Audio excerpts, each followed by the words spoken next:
अगर सच में America 500% tariff लगा दे तो क्या होगा? क्या यह सिर्फ चुनावी बयान है या भारत के खिलाफ एक बड़ा आर्थिक दबाव? और सबसे बड़ा सवाल, क्या रूस से तेल खरीदना भारत को महंगा पड़ सकता है? आज की ये पूरी कहानी सिर्फ ट्रेड वॉर की नहीं, बल्कि बदलती हुई ग्लोबल पावर पॉलिटिक्स की है।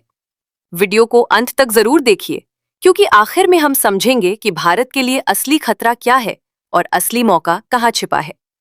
हाल ही में अमेरिका की राजनीति में भारत पर भारी टैरिफ लगाने की चर्चा ने हलचल मचा दी है।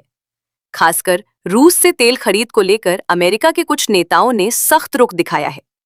उनका तर्क है कि रूस पर लगाए गए प्रतिबंधों के बीच अगर कोई देश बड़े पैमाने पर रूसी तेल खरीदता है तो वो अप्रत्यक्ष रूप से रूस की अर्थव्यवस्था को सहारा देता है। दूसरी तरफ भारत का कहना है कि उसकी पहली प्राथमिकता ऊर्जा सुरक्षा है। भारत एक विकासशील देश है, जहां सस्ती ऊर्जा का सीधा संबंध आम जनता और उद्योगों की लागत से है। अगर 500% टैरिफ जैसा कदम वास्तव में उठाया जाता है तो इसका असर सबसे पहले भारत के निर्यात सेक्टर पर पड़ सकता है। भारी टैरिफ का मतलब होगा कि भारतीय सामान अमेरिका में महंगे हो जाएंगे, जिससे डिमांड कम हो सकती है। लेकिन कहानी यहीं खत्म नहीं होती। अमेरिका की कंपनियां भी भारतीय सप्लाई चेन पर निर्भर है। अगर आयात महंगा होगा तो वहां के उपभोक्ताओं को भी कीमतें चुकानी पड़ेंगी। यानी ये एक दोधारी तलवार है। यहां एक बड़ा सवाल उठता है, क्या ये सिर्फ राजनीतिक दबाव बनाने की रणनीति है? चुनावी माहौल में अक्सर सख्त बयान दिए जाते हैं ताकि घरेलू वोटर्स को संदेश जाए कि सरकार सख्त है। कई बार ऐसे बयान वास्तविक नीति में पूरी तरह लागू नहीं होते, बल्कि बातचीत के लिए दबाव बनाने का माध्यम होते हैं। इसलिए घबराने से पहले स्थिति को संतुलित नजरिए से देखना जरूरी है।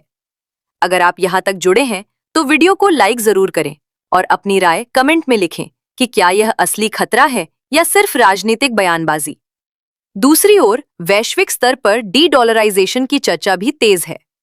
कुछ देश आपसी व्यापार में स्थानीय मुद्रा का उपयोग बढ़ा रहे हैं। ब्रिक्स देशों के बीच भी वैकल्पिक भुगतान व्यवस्था पर विचार हो रहा है। अगर अंतर्राष्ट्रीय व्यापार धीरे धीरे डॉलर पर निर्भरता कम करता है तो अमेरिका की आर्थिक पकड़ को चुनौती मिल सकती है।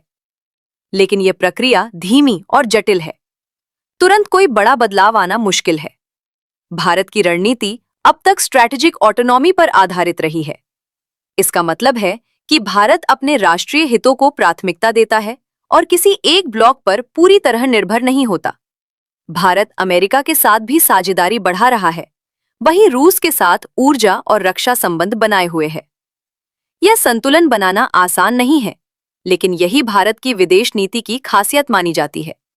अगर अमेरिका कड़े आर्थिक कदम उठाता है तो भारत जवाब में कूटनीतिक बातचीत, व्यापारिक पुनर्संतुलन और नए बाजारों की खोज का रास्ता अपना सकता है।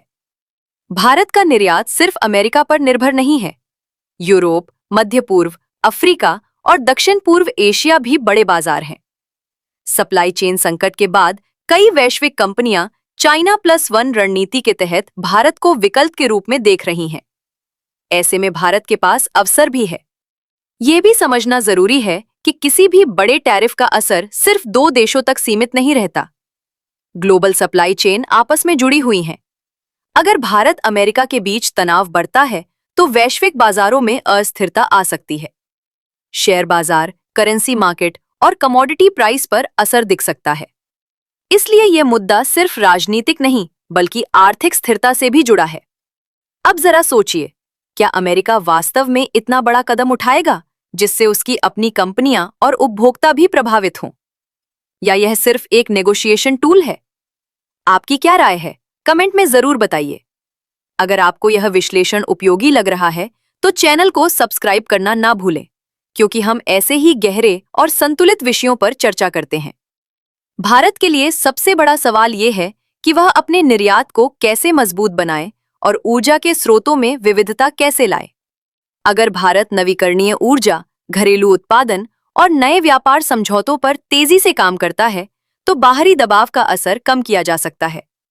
साथ ही लोकल करेंसी ट्रेड मॉडल और डिजिटल भुगतान सिस्टम भी भविष्य में अहम भूमिका निभा सकते हैं। अंत में यह समझना जरूरी है कि अंतर्राष्ट्रीय राजनीति में बयान और वास्तविक नीति के बीच अंतर होता है। किसी भी खबर को भावनात्मक नजरिए से नहीं, बल्कि तथ्यों और संभावनाओं के आधार पर देखना चाहिए। अभी स्थिति गतिशील है और कई फैसले